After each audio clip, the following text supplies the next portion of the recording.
Happy April Fool's Day, everyone. Are you ready for something different? Because today, we're diving into a tabletop RPG, but not the one you might expect. Yeah, this is not your typical Dragons and Dungeons. We're talking about a game created by a fast food chain, of all things. I know, right? Yeah. When I first heard about it, I was like, a fast food RPG? Really? But then I got my hands on the rule book, and I was kind of blown away by how much effort they put into it. Oh, yeah. It's way more than just a marketing gimmick. It's a full-fledged RPG with its own lore, its own world, even a pre-written campaign. The game is called Feast of Legends, and it takes place in this realm called Beef's Keep, a land that's divided into these, well, fast food-themed nations, right? Exactly. You've got Freshtovia, ruled by Queen Wendy herself, naturally. Of course. And they're battling it out with who else? Well, you've got the United Clown Nations, led by, you guessed it, Ronald McDonald. So we're talking about a world where Wendy's is going head-to-head with McDonald's, and who else is in the mix? Oh, can't forget the Burger King. He's got his own domain, too. Creeping Vale. It's all shrouded in mystery, and according to the lore, it's been plunged into this deep freeze. Okay, a deep freeze. Is this like a literal thing or more of a political situation? It's both, actually. It's like this environmental threat that's slowly taking over the land, and at the center of it all is the main villain of the game, the Ice Jester. So we've got Queen Wendy, Ronald McDonald, the Burger King, and an Ice Jester trying to freeze everything over. Hmm. This is wild. But before we dive into the deep freeze and all that, let's talk about who we are in this fast food fantasy world. What kind of characters can we play? This is where things get really interesting. Feast of Legends uses this really unique system of orders to define your character. Orders. So, like, are we talking about, like, religious orders? Not quite. Think of them more like character archetypes, but each one is based on a different Wendy's menu item. So if I wanted to be, say, a mage, I would choose the Order of the Frosty. Bingo! And you get all these cool ice magic abilities, conjuring walls of frost, unleashing blizzards, even healing your allies with the power of the Frosty. All right, I'm sold on the Frosty Mage. But what about, like, a more damage-focused character? Someone who likes to, hit things really hard. Then you gotta go with the Order of the Spicy Chicken Sandwich. They're all about those fiery attacks reflecting the whole spicy food craze. They make sense. What about, like, a more agile character? Someone who's quick and sneaky. For that, you've got the Order of the Chicken Nuggets. They're small, they're nimble, they're all about dodging attacks and hitting fast. It's perfect for players who like that hit-and-run style. Okay, chicken nuggets as agile fighters. I love it. And, of course, we got to have an order for the beef lovers, right? Absolutely. You've got the Order of the Baconator. They're the tanks of the game. Big, beefy, and tough to take down. Their abilities are all about soaking up damage and dealing out those devastating blows. So we've got mages, warriors, rogues, and tanks, all represented by Wendy's menu items. This is so creative. But let's move on to the actual gameplay. How does combat work in Feast of Legends? It's actually pretty familiar. It uses a D20 system, much like D&D. So if you're already familiar with that, you'll pick it up quickly. So I'm rolling a d20 to attack, and then what? You compare the result to your enemy's defense, and if you succeed, you roll for damage. But what sets Feast of Legends apart is how the orders influence the combat. So like the Frosty Mage can create a wall of ice to protect their allies, while the Spicy Chicken Sandwich Warrior unleashes a fiery AoE attack. Exactly. It's not just about rolling dice. It's about using your order abilities strategically to gain an advantage in battle. It sounds like they've managed to strike a good balance between accessibility and strategic depth, which is always a good thing. Now, you mentioned that Feast of Legends comes with a pre-written campaign called The Queen's Quest. What's the story all about? It's a pretty classic hero's journey. You start as these humble adventurers, and then you get caught up in this quest to save Beef's Keep from the deep freeze. So we're going up against the Ice Jester and his Frosty forces. You got it. And along the way, you'll travel to all these amazing locations. You've got the French Fry Forest, Frosty Canyon, even the Ice Jester's Playhouse. So the Ice Jester's Playhouse, what is that, like a giant ball pit of doom or something? You're not far off. Think of it as a twisted version of a children's play area, but filled with icy traps and challenges. Okay, now that's just creepy and hilarious at the same time. What kind of enemies will we be fighting in this fast food fantasy world? Oh man, they've come up with some really creative creatures. You've got the Pangs, which are like these creatures of pure hunger that roam the French Fry Forest. So they're basically the embodiment of those late night cravings. Exactly. And then you've got the Fry Fiends, these mischievous gremlins that love to cause trouble. They're like the embodiment of chaos in a fast food world. Fry fiends. I Yeah. love it. What about boss monsters? Are there any big baddies that we have to face off against? Oh, yeah. You'll encounter Mucho Pan. Mucho Pan. What in the world is that? Think of it as a giant stale bun monster. It's like the ultimate obstacle to enjoying a delicious burger. Okay, a giant stale bun monster. This is officially the weirdest and most awesome RPG I've ever heard of. And it's not just about fighting monsters. The campaign also has these puzzles that require you to use your knowledge of, actual Wendy's history and menu items. Like we have to know the founding date of Wendy's to solve a riddle or something. You never know. It's a fun way to break the fourth wall and reward players for paying attention to the details. I'm already imagining all the hilarious and terrifying encounters we could have in this setting. It sounds like they've managed to create a world that's both fantastical and grounded in the familiar imagery of fast food, which is a really cool combination. And it's not just about the imagery. The gameplay itself is engaging and strategic. They've done a great job of balancing humor with challenge. I have to admit, I was skeptical at first, but now I'm genuinely intrigued. You've convinced me to give Feast of Legends a try. It sounds like a blast, especially on April Fool's Day. I think you'll be surprised by how much fun it is. It's much more than just a marketing gimmick. It's a well-designed game with a lot of heart and humor. Now, you mentioned some really memorable encounters earlier. Can you tell us more about the specific challenges that await us in the world of Beef's Keep? Well, like we said, there's Mucho Pan, the stale bun monster. But he's not the only unusual creature you'll encounter. In the French fry forest, you'll have to deal with the pangs. The pangs. Yeah. Those creatures of pure hunger. Yeah, they're always hungry, and their attacks are fueled by their insatiable appetites. It can get pretty tense, especially if you're low on rations yourself. Oh, I bet. So it's not just about fighting, it's about managing your resources too. Exactly. You got to think strategically. And then you've got the fry fiends. The mischievous gremlins. They sound like a handful. They are. They're quick, they're agile, and they love to cause chaos. You got to be on your toes when you're dealing with those guys. It sounds like Feast of Legends offers a lot of opportunities for players to use their wits and creativity, both in and out of combat. That's one of the things I really like about it. It's not just about rolling dice and killing monsters. It's about immersing yourself in this crazy fun world and using your imagination to overcome challenges. Okay, this is all fascinating, but we're running out of time for this part of our deep dive. We'll have to pick up the story next time and see what other challenges await our heroes on their quest to save Beef's Keep from the deep freeze. I'm looking forward to it. This is a surprisingly deep and entertaining game. Until next time, keep those Frosties flowing. So last time we were talking about the Queen's Quest campaign in Feast of Legends. Our heroes had just defeated the embodiment of hunger itself in the French Fry Forest.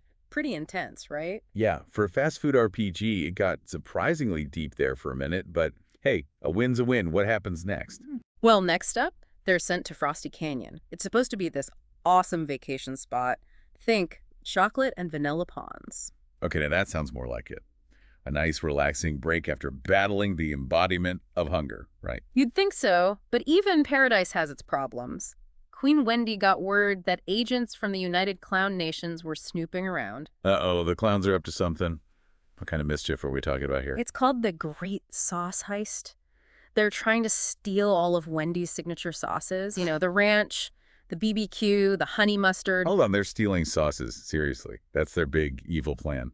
Hey, don't underestimate the power of a good dipping sauce. All right, fair enough. But who's the mastermind behind this sauce heist? Is it Ronald himself? Actually, it's a character called the Beef Bandit. He's described as this super flamboyant, but also super clumsy villain. The Beef Bandit. Okay, that's amazing. Yeah. How do our heroes deal with him? Is it just a straight-up fight? Not necessarily. The campaign gives you options. You could try to reason with him, maybe appeal to his less evil side. Or, if you're feeling bold, you could just go straight into battle. I like that they give you choices. Makes it feel like your decisions actually matter. Exactly. And the outcome of this encounter can actually change things later on in the campaign. It's pretty cool. Interesting. So choices matter, even when it comes to sauce heists. Now, earlier we talked about those hidden gems that players can find to make their weapons even more awesome. Are there any of those in Frosty Canyon? There is one, the Gem of Frosty Brilliance, but getting it is a little different than just fighting a monster or finding it in a treasure chest. Okay, I'm listening. What do we got to do? Get ready to go fishing. Fishing. Wait, in the chocolate and vanilla ponds? Yep, but you're not fishing for fish. You're looking for a very specific item. All right, I'm hooked. What are we trying to catch? A golden spoon. Legend has it, it was used by Queen Wendy herself to stir her first batch of Frosty. Of course. It all comes back to the Frosty. So we find the spoon, and then what? Does it, like, lead us to the gem? Not quite. The spoon is actually the key to unlock the chamber where the gem is hidden. Touch the spoon to the right inscription, and boom. The gem of Frosty Brilliance is all yours. And what does this gem do? Does it give you, like, ice powers or something? It's more about brains than brawn. It boosts your intelligence and arcana scores. Ah, so it's for the thinking players, the ones who like to strategize and outsmart their opponents. Exactly. Each gem kind of encourages a different play style, which I think is really neat. Okay, so we've got the French Fry Forest, Frosty Canyon, the Great Sauce Heist. What else is in store for our heroes on this quest? Well, eventually they're going to have to face the big bad himself, the Ice Jester. Yeah, the guy who's trying to plunge the world into a deep freeze. We haven't really talked much about him yet. What's his deal? The Ice Jester is more than just a pun-loving villain. He's got a backstory, a motive, and a plan that could seriously endanger Beef's keep. Okay, I'm intrigued. Tell me more. What's driving this guy? The campaign hints that he was once a powerful mage who lost everything in this horrible blizzard. Now he wants revenge, basically. He wants to unleash an eternal winter on everyone. Wow, that's dark. So it's not just about silly puns and ice cream. Nope. He's got an ancient ice crystal with serious power, enough to bring about a new ice age. Yikes. So what are our heroes supposed to do about that? Queen Wendy gives them a mission. Light the Bacon Beacon at Fort Baconator. The Bacon Beacon. What's that, like a giant signal fire made of bacon? Pretty much. It's a signal to the other nations that the Ice Jester is a threat and it's time to fight back. Okay, that sounds epic. But I'm guessing it's not as easy as just walking up to the fort and striking a match. You guessed it. They run into some trouble along the way. Specifically, one of the Ice Jester's top guys, Constable Von Freeze. Constable Von Freeze, another fantastic name. I bet he's a tough cookie. He is a real powerhouse, master of ice magic and completely loyal to the Ice Jester. So how do they get past him? Do they have to fight him, or is there another way? Again, the campaign gives you options. You could try to outsmart him, use your skills to set a trap, or if you're feeling confident, go toe-to-toe with him in a frosty showdown. I like how they keep giving you choices. It really makes you feel like you're in control of the story. And the choice you make here has big consequences. Yeah. It can actually determine how you get to Fort Baconator. Interesting. So it's not just about winning or losing a fight. It's about how you approach the situation. Exactly. And sometimes the smartest move isn't the most obvious one. Okay, so they've dealt with Constable Von Freeze one way or another and finally made it to Fort Baconator. What happens there? Well, let's just say it's not exactly a welcoming committee. The fort's under siege by the Ice Jester's forces, Fry Fiends launching snowballs from catapults, frost goblins scaling the walls, a giant ice troll guarding the gate. It's full-on chaos. Wow, this sounds intense. Talk about a trial by fire, or ice in this case. This is where the players really need to work together, use their order abilities strategically, and basically give it everything they've got. I can only imagine the epic battles that must unfold. It's pretty awesome. And of course, once they fight their way through all that, they can finally light the Bacon Beacon. So the beacon's lit, everyone knows about the threat, problem solved, right? Not so fast. Lighting the beacon is just the first step. It's a call to action, a signal that the final battle is about to begin. Oh man, this is getting good. Where does this final showdown take place? In the heart of the deep freeze, in the Ice Jester's own palace. Think, a giant fortress, but made entirely of ice and snow. Okay, that's a pretty epic setting for a final showdown. It is, and the palace itself is full of dangers. Traps, illusions, you name it. The Ice Jester isn't just going to let them waltz in and defeat him, he's going to make them work for it. Well, have to wait until next time to hear how that all goes down. So last time on our deep dive into Feast of Legends, our heroes were trapped in the Ice Jester's playhouse. That's right, the twisted fun house with frosty traps and all those crazy challenges. Did they make it out? They did, but it wasn't easy. The Playhouse really throws everything at them, testing their combat skills and their puzzle-solving abilities. Give us the highlights. What kind of craziness did they have to deal with? More mini buns, of course. Those things are everywhere. Plus, some new enemies, the Frieza Gorgons. They're like these icy snake creatures that can paralyze you with their gaze.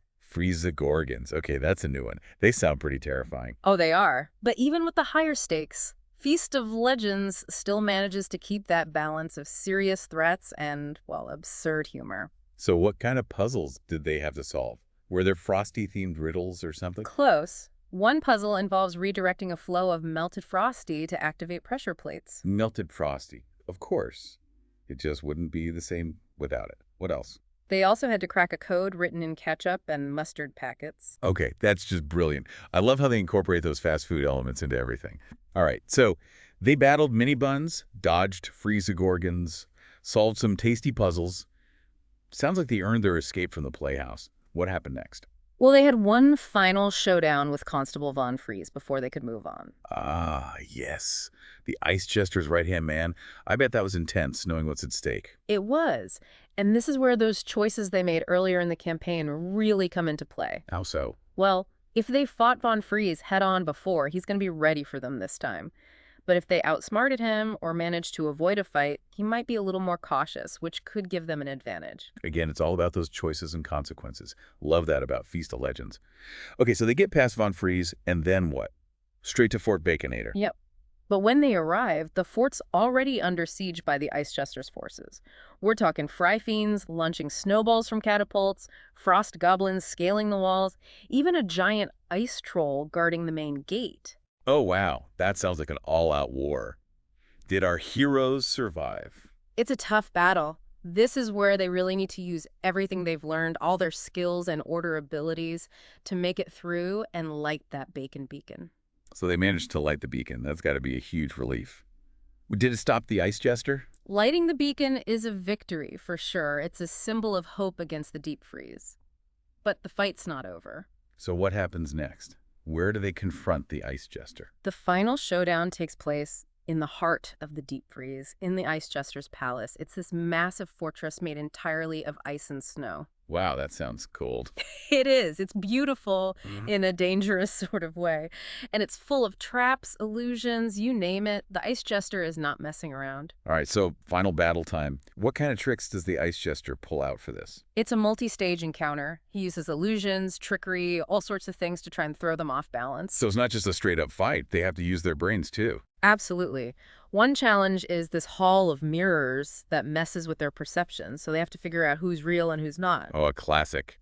I bet that was fun to play. What else? There's another room where the temperature keeps changing from super cold to super hot, so they have to figure out how to regulate their body temperature, or they start taking damage. Ouch. Talk about adding insult to injury. And of course, they're constantly fighting off the Ice Jester's minions. Frost goblins, freeze-gorgons. There's even a giant ice elemental that guards the final chamber where the Ice Jester is waiting. This sounds epic. What a way to end the campaign. So they finally face the Ice Jester. What happens? Well, the campaign doesn't actually tell you exactly how the final battle goes down. That's left up to the players and the game master. But it's definitely a test of everything they've learned. So they defeat the Ice Jester. Does that mean a happily ever after for Beef's Keep? The deep freeze recedes. Beef's Keep is saved. For now, anyway.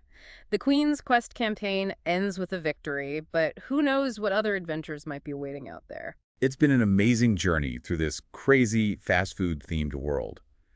I never would have thought a game like Feast of Legends could be so entertaining and surprisingly deep. I know, right? It just goes to show that you can find inspiration anywhere, even in a fast food menu. And it's a great reminder. The choices matter. Every decision the players make throughout the campaign shapes the story and leads to different outcomes. Exactly. It's a really well-designed game with a lot of humor and heart. I think we've reached the end of our deep dive into Feast of Legends. Thanks for joining us. And remember, whether you're battling a stale bun monster or just trying to figure out what to order for dinner, there's always room for a little bit of fun and a whole lot of Frosty in your life.